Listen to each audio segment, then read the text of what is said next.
Oke. Oke, Adisti ini udah siap? Udah. Adisti ini lagi ramai dan viral tentang ada seorang ulama yang mencium, tapi ini agak berbeda ya, mencium tapi bibir. Nah, pandangan Adisti ketika seorang ulama mencium seorang anak, apalagi anak perempuan, dari kacamata Adisti melihat hal ini seperti apa? Ya, mungkin yang dimaksud ulama itu nggak semuanya, itu hanya oknum aja.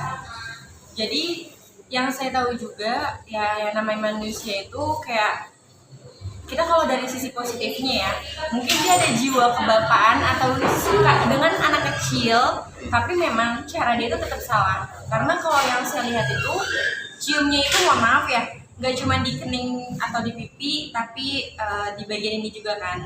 Dan itu menurut saya sangat tidak wajar sih. Apalagi anak kecilnya perempuan ya. Yang jelas tuh udah di atas 5 tahun. Itu tidak wajar. Tidak wajar ya. Ya.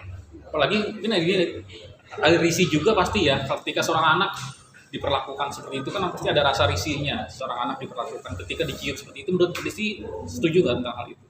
Sangat setuju.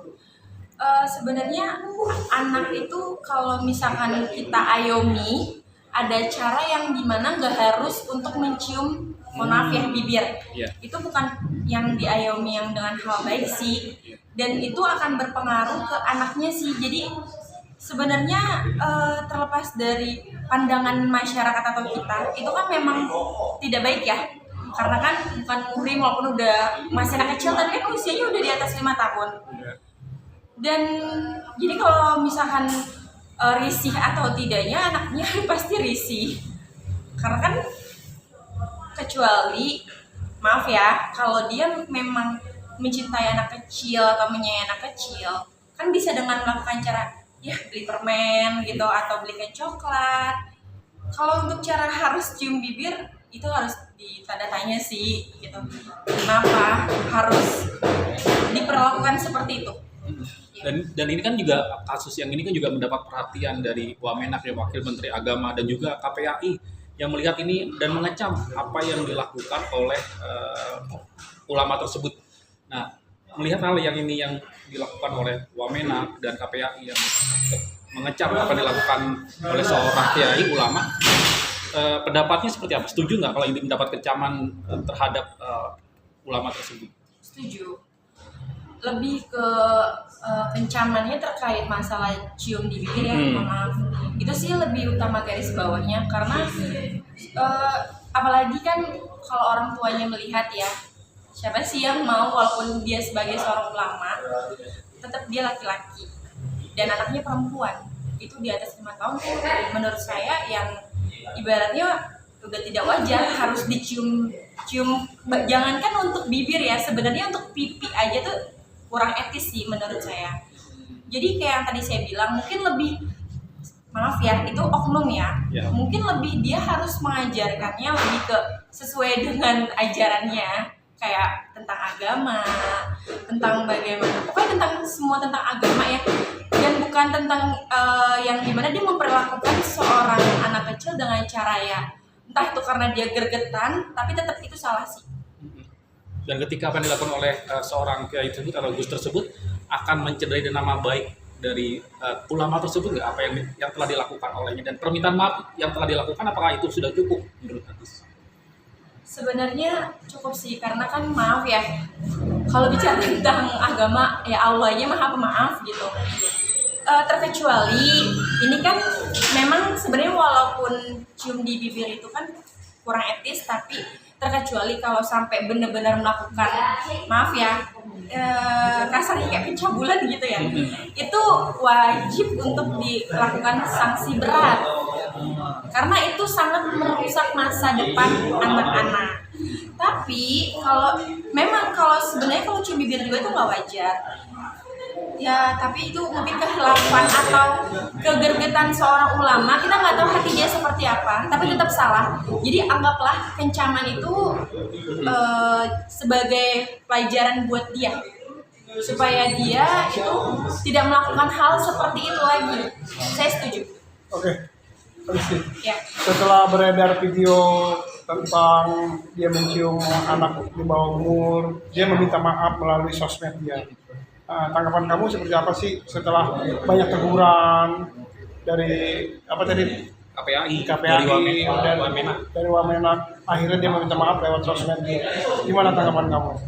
Ya, menurut saya dengan dia bentuk minta maaf itu udah sebagai etikat baiknya dia, tapi lebih etikat baiknya dia meminta maaf kepada keluarganya, ke orang tuanya, dan itu benar-benar tulus dilakukan atas dasar dia hilaf gitu, atau dia benar-benar merasa bersalah, kan bukan karena dia minta maaf hanya sekedar dia takut kena hukuman. Tapi saya rasa karena dia namanya manusia itu kan gak ada yang sempurna. Jadi walaupun seustad pun atau seulama pun pasti ada sisi khilafnya. Mungkin saat dia melakukan itu ini pelajaran atau teguran buat dia dari Allah, ujian. Kalau masalah itu saya jadi setuju aja sih. Itu dia minta maaf, nggak apa-apa. Jadi diperingatin aja supaya tidak terjadi seperti itu lagi. Dan mohon dimaafkan. Namanya manusia itu nggak ada yang sempurna. Dan apakah bisa dikatakan apa yang dilakukan oleh Gus tersebut pelecehan juga nggak terhadap anak di bawah umur? Pelecehan Sedikit pelecehan itu udah pasti sih, itu udah pasti sedikit pelecehan karena maaf ya bibir gitu ya. Jadi kalau pipi aja masih kurang etis, gimana bibirnya? Maaf. Sedikit pelecehan sih menurut saya. Itu benar-benar kurang wajar dan itu tidak pantas untuk dicontohkan, apalagi maaf ya, itu kan sebagai seorang ulama ya, mungkin dia itu kan nggak semuanya itu oknum. Cuman balik lagi sih, anggap aja itu ujian dia dari Allah ya. Namanya manusia nggak ada yang sempurna, kita sebagai sesama manusia ya, dia sudah minta maaf ya nggak apa-apa. Menurut saya ya mohon buat masyarakat, mohon sedikit maklumin aja, namanya manusia itu ada sisi aib dan dosa masing-masing yang berbeda. Mungkin cara dia kayak gitu yang tadi saya bilang tuh ujian dari Allah, teguran dari Allah buat oknum tersebut. Ya nggak ada salahnya sih dia minta maaf, artinya dia ngerasa bahwa dia bersalah. Dia masih bagus, berarti dia merasa bersalah dengan dia minta maaf. Nah, apa yang dilakukan oleh Gus tersebut dikatakan adalah sebagai bentuk rasa kasih sayang dan mendoakan terhadap anak perempuan tersebut, anak kecil perempuan tersebut. Nah ini di mata Adis Gimana? Sorry, maaf. Melihatnya apa yang dilakukan itu untuk sebagai bentuk rasa kasih sayang dan mendoakan terhadap anak perempuan tersebut. Nah ini melihat hal ini seperti apa? Karena Gus merasa tidak bersalah sejauh ini, apa yang dilakukan itulah untuk bisa mendoakan dan sebagai bentuk rasa kasih sayang antara pembina dengan santrinya. Baik, kurang wajar sih, maaf kalau bicara soal dia kasih sayang atau bentuk dia sebagai doa atau kasih sayang. Doa kasih sayang itu bukan menunjukkan dengan cium, apalagi sampai di bibir ya. Itu tidak wajar dan menurut saya itu nggak bisa dijadikan alasan yang tepat. Nggak bisa dijadikan alasan yang tepat ya pasti. Karena balik lagi, justru dia harusnya menyadari hal itu. Dia ulama, dia tahu mana yang muhrim atau tidak, dia tahu mana yang harus diajarkan yang baik atau tidak. Jadi kalau dia memperlakukan seperti itu, ya mungkin balik lagi ya, maaf ya, namanya manusia itu nggak ada yang sempurna. Untuk bentuk kekhilafan dia, mungkin kedepannya oknum ulama tersebut bisa lebih baik lagi, kita doakan aja. Oke, foto dulu.